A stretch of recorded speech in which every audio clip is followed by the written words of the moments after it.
Hey everyone, and welcome. Today, we're jumping into a feeling that, let's be honest, has become super familiar in our hyper-connected lives. You know, that sense that our digital world is kind of running the show, instead of the other way around. We're going to break down exactly why that happens and what we can actually do about it. So let's just kick things off with a question that I'm pretty sure everyone watching can relate to. That little phantom vibration you feel in your pocket, that compulsive urge to just check for notifications even when you know there's nothing there, that feeling that you just can't seem to disconnect. Sound familiar at all? And hey, if you're sitting there nodding along, the first thing I want you to hear is this. It is not your fault. This isn't some personal failing or a lack of willpower on your part. What you're feeling is actually a completely normal reaction to the wild digital environment we're all living in. Because what's really going on here, it's a battle for your attention. Every single app, every notification, every endless feed is meticulously designed to capture and hold on to one single thing. And that thing is your focus.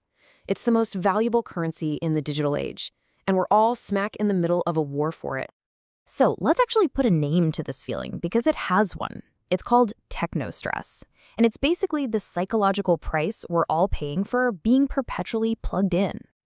And believe me, the consequences are very, very real. We're not just talking about feeling a little frazzled. Technostress has these measurable, real-world impacts on our mental health. Everything from making us irritable and messing with our sleep, all the way to contributing to serious conditions like depression. I mean, just how deep does this rabbit hole go? Well, get this. A UK study found that the average person checks their phone every 12 minutes. Just let that sink in for a second.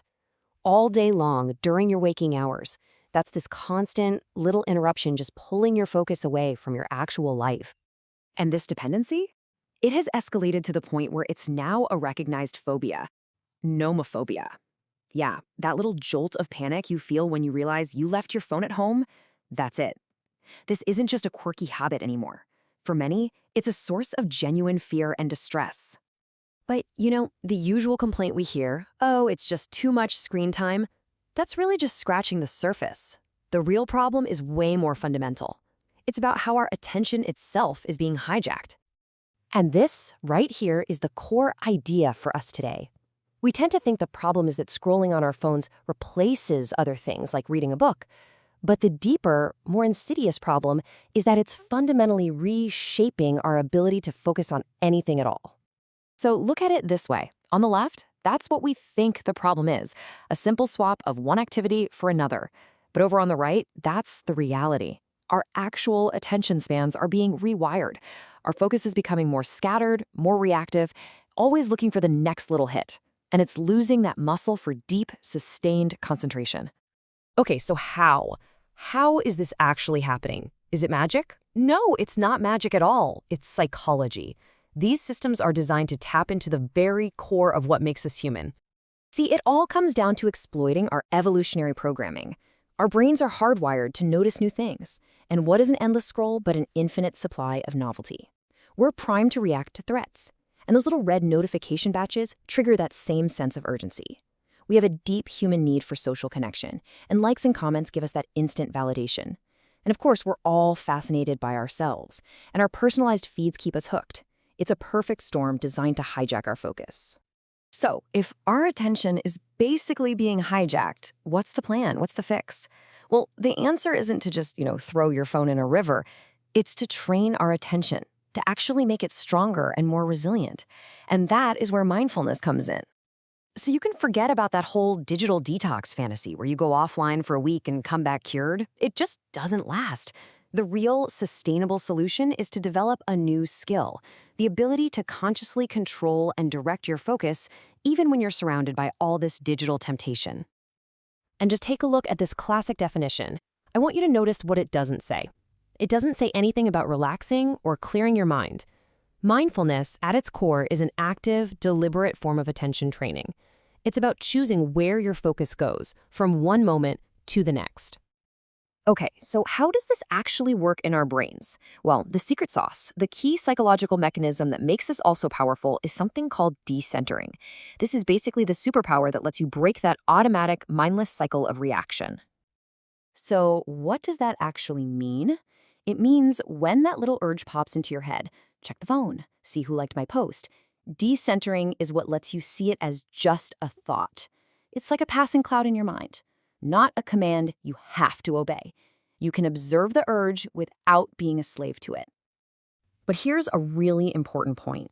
Not all mindfulness is created equal. To actually develop this powerful skill of decentering, how you learn and practice makes a huge, huge difference. And we don't have to guess about this. Let me show you what I mean. A study looked at two groups of people. One group who learned mindfulness informally through apps and online videos, and another group who took a formal, structured course. And the difference in how they used it was night and day. So for the folks who just learned from apps and videos online, you can see what they said. For them, mindfulness was basically just another tool to relax, a way to kind of de-stress and maybe escape uncomfortable feelings. And while that's nice, it totally misses the main point of attention training. But now look at this. What a difference, right? For those who got deeper, more formal training, mindfulness became this active tool for self-awareness and self-control. It wasn't about running away from feelings. It was about gaining the power to step in, to intervene on those automatic habits, and to choose a different response. And that really brings us right back to the beginning, doesn't it? The entire digital world is pretty much designed to push us into this state of mindless, reactive scrolling. But through intentional, dedicated practice, we can absolutely shift from being mindless consumers of content to being mindful directors of our own attention.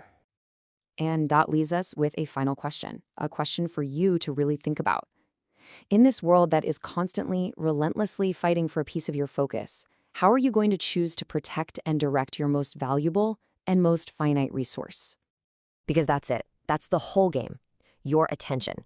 Where you place it determines the quality of your work, the quality of your relationships, your inner world.